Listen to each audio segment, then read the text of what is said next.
Intermediate mode is the step up to easy mode, in which towers can actually die. So, what would happen if you overanalyzed it? Guys, no way he said the title again, oh my god. I didn't. And yes, I'll be going over everything in intermediate mode and overanalyze it. This is quite a long one, so grab some snacks, sit back, relax and watch me talk about intermediate for over an hour.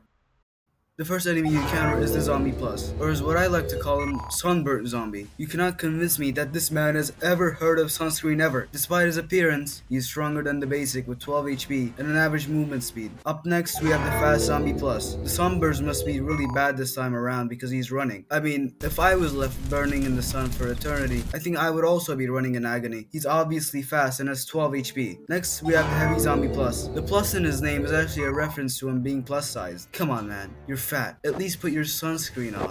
He has 35 HP and moves quite slow. Next up, we have the revived Boss 1. For all the theorists out there, yes, he is the Boss 1 from Tower Battles, and just like Tower Battles Boss 1, he's just as forgettable. 295 HP and moves slow. Next, we have the Multiplier. The Multiplier is a special enemy, as it actually multiplies the enemies next to it when it dies. It can probably multiply a lot of things, but the one it can't multiply is its brain cells, because this guy is practically a joke to deal with, as his my stronger brothers are all way better than him. He has 20 HP, moves on an average speed, and is also immune to ice. Next up, we have the Grenadier. He's also a special zombie. He can throw grenades to spawn on other zombies. That's cool and all, but wouldn't it be a better idea to just throw your very clearly lethal grenade onto the towers instead of throwing it to summon zombies as if it's a goddamn Pokeball or something? He has 155 HP and moves on an average speed. Next, we have the Armored Heavy Zombie Plus. He's 95% immune to all bullet damage, and his skin is red for some reason. Didn't know getting Scarlet Fever made you bullet resistant. Not to mention, he's just as fat as the other heavy zombies. A small price to pay for bullet resistance, I guess. He has 35 HP and moves very slow. Next up onto the list, we have...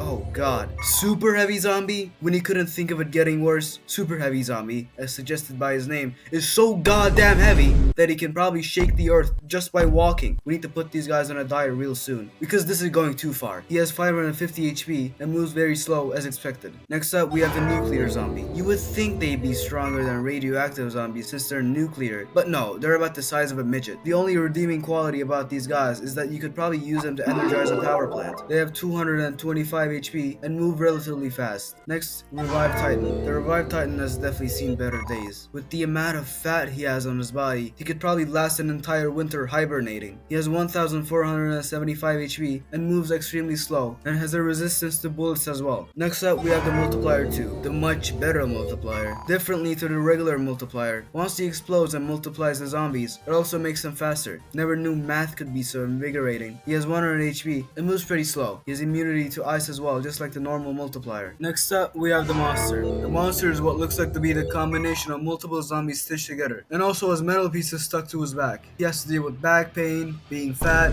and being ugly all at the same time. He has 4200 HP and moves pretty slow. Next, we have the Infiltrator, who infiltrates or something, I don't know. He's basically that one guy who thinks he's still in primary school and assumes that girls will like him if he's the fastest. Let me tell you, man, you're not infiltrating no bitches like that. He has 850 HP, moves super fast, and is resistant to explosions. Next up, we have the Charger Boss. Charger Boss must have been on that good stuff like the fast zombies, because goddamn is he fast. Not only that, but he's very tanky as well, though I can't take him seriously when his face looks like this. He has 2400 HP and moves very fast, because that's all he's good for. Next up, we have the Smasher, who smashes things. These enemy names are quite sophisticated, I know. Just like his name suggests, he smashes the ground and stuns towers around him for about 3 seconds. He has 9000 HP and moves on an average speed. I'm guessing that he's supposed to be a tougher enemy than usual, but at most, he's a mild annoyance. Next, we have the Shocker. When he dies, he explodes in a shockwave, stunning any nearby towers. I must say, the first time he died, I was quite shocked by how shocking his shock was. Not to mention how long his shocks shocked my towers to the point that they almost got shocked. He has 325 HP and he has an average movement speed. Next, we have the Predator. He can be interpreted as a lot of things. He can be a predatory animal, a predatory robot, or a predatory influencer. Predator is quite unique as he uses his trusty old hand cannon to show the towers who's boss. By shooting them dead, of course. He has 35,000 HP and moves pretty slow. well. That is also the first enemy to be able to kill a tower. Next up, we have the Elite Grenadier. He throws grenades that spawn as shocks and revive titans. How fun. He's quite possibly the most annoying enemy in intermediate mode. And I mean it. You would lose entire waves on expert because of this guy. And this is just foreshadowing for the even more annoying enemies to come. He has 825 HP and moves on an average speed. But he shouldn't. He should go kill him. Next up, we have Revived Abomination with 6000 HP and very fast movement speed. Abomination is back for revenge, and it's not looking good for us, as he's literally one of the fastest and tankiest enemies in the game. His speed could even rival Usain Bolt. He no longer has green goo oozing from his body, but he probably still pukes out glowing vomit. Next, we have our guy, the Eradicator, who's obviously the final boss of Intermediate. Eradicator is like if Doomslayer, Chainsaw Man, and Evangelion had a child together, which, I mean, he looks quite badass. With this triple rocket burst ability, he shoots 3 rockets towards the tower's cranium, with each shot doing up to 475 damage. When he uses his spin slash ability, he spins in a circle with his sword, thinking it's a practical combat move, which also stuns towers and does a measly 20 damage. With his rocket barrage ability, Eradicator fires 12 or so rockets at the towers and gives them brain damage. When he uses his sword shock ability, he raises his sword, which creates a shockwave that disables EDJ buffs and other tower abilities, much like the Jammer. When he falls down to 85,000 HP, his ability called Electronic Rage activates, and he sleeps for a bit thinking that it's all a bad dream, but then wakes up to realize that he hasn't been living in the Matrix, and gains back 10,000 HP, along with faster movement speed and 2 new abilities. When he uses Energy Cleave, he slams his knockoff Doomslayer sword onto the ground and does 60 damage to all towers, which in my opinion is very underwhelming. When he uses Pyrotechnics, he consumes propane gas and vomits it out onto the towers, dealing high amounts of damage and also setting the towers on fire. So since all of the enemies are done, why don't we take a look at the waves?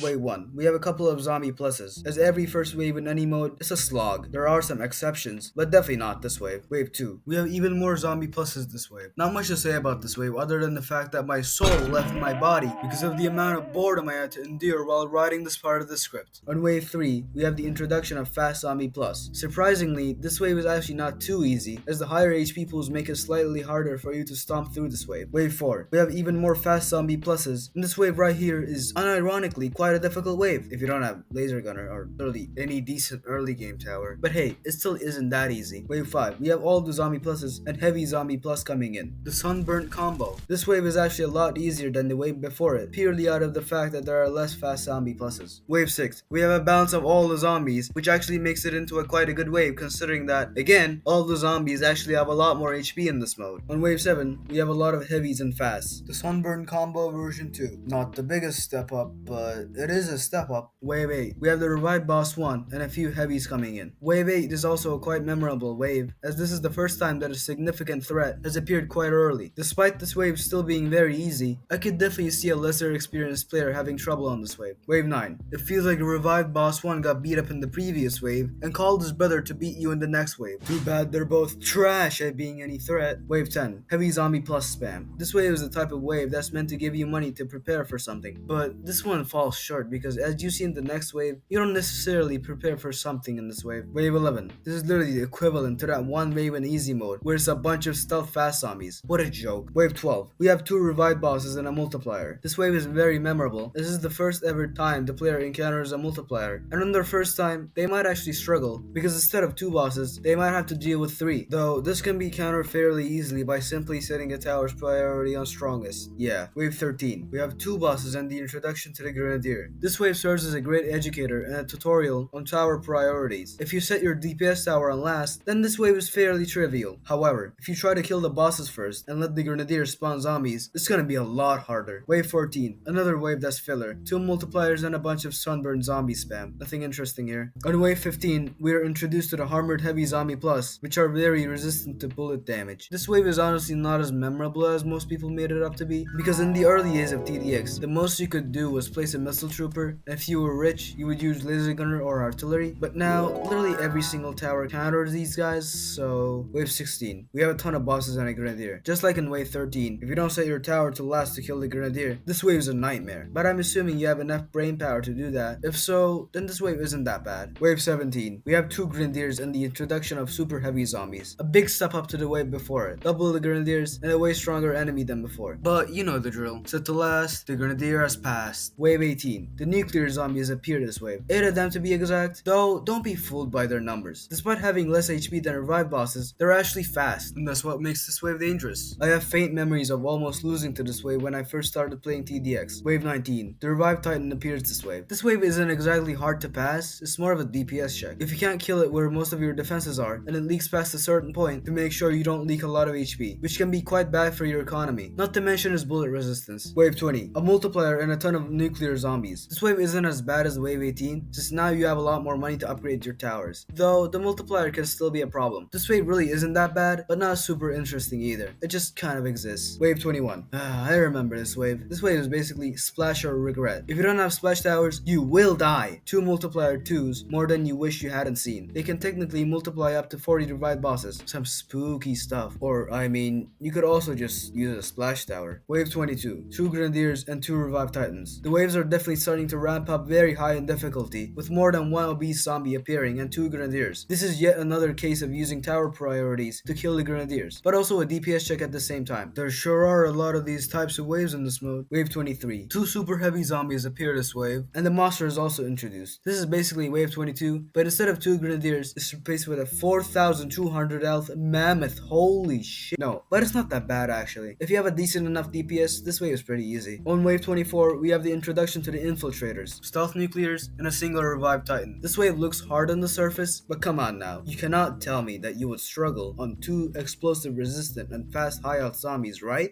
Of course you wouldn't, right?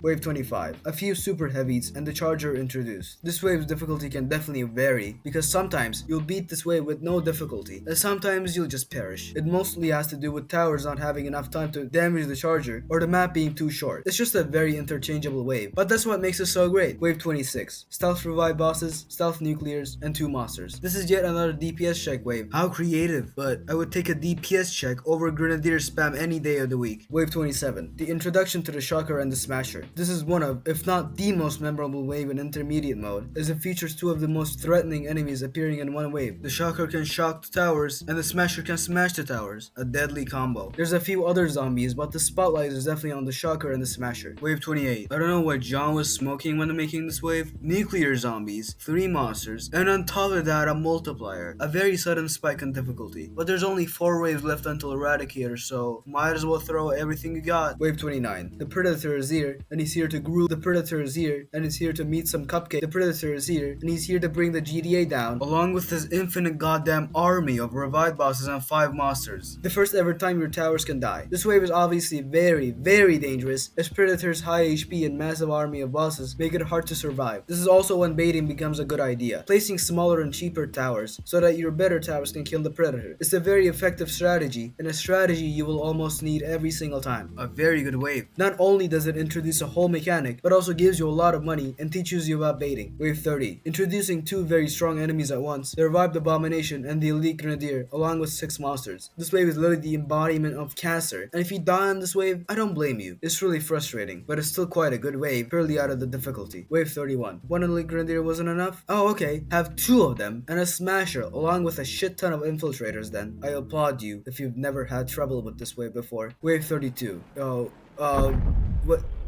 What's happening? What? Why is it shaking so much? What the hell? What the?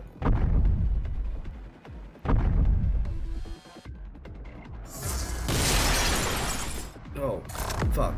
Wave 32 is where the almighty Eradicator makes his appearance, with a whopping 100,040k HP and the ability to kill towers, along with many other strong abilities, the hardest wave of intermediate. There are a couple other zombies, but they're nothing compared to Eradicator himself. With his very highly damaging attacks and his phase 2, he's a very, very admirable opponent. To defeat him, you will have to bait, do a lot of damage, and manage your money just well enough to get by. And if you don't, well, you'll end up like me.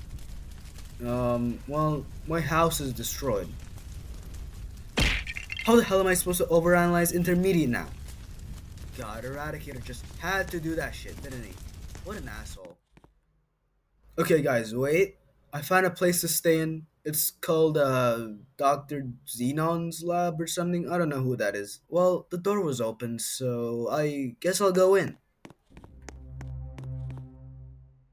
So now that the waves are done, I want to touch on the history as it's quite a lengthy one. Intermediate mode was one of the first ever modes that had a song for it made. In fact, the song was released an entire year before TDX actually came out. It even teased Eradicator Mark II. And also, for quite a long time, people thought that the Eradicator was a melee tower since most of the enemies showed in TDX were zombies, and people did not expect Eradicator to be a robotic boss. People also thought that since Eradicator and Eradicator Mark II were shown together in the music video, they would show up together in the game, which obviously didn't happen, at least not in Intermediate, but a certain game mode that didn't have an exact ending. Intermediate mode, just like Easy mode, had its waves lowered from 35 waves to 32 waves, and the wave layout was changed, along with some cash bonus nerfs. And the very next day, the base HP was buffed, Ritzer's wave got more boss 1s added to it, and so on. Intermediate mode was also the best grinding mode for a long time, and I mean it. There were hundreds of videos advertising their super OP fast intermediate grinding strategy, but of course, as we got more experienced and even stronger towers got added, we didn't need to grind intermediate as it became too easy and quite inefficient. Eradicator is also a very unique case for tower defense bosses, as when it dies, it doesn't really die. It activates his rocket boosters and flies away and comes back in a certain game mode that doesn't have an exact ending. On top of that, Eradicator was actually weaker when he first released, but on the day intermediate got changed, he got some damage buffs on his rocket barrage and triple rocket burst. And that sums up intermediate mode. I don't think I missed anything, and if I did, well, too bad. Anyway,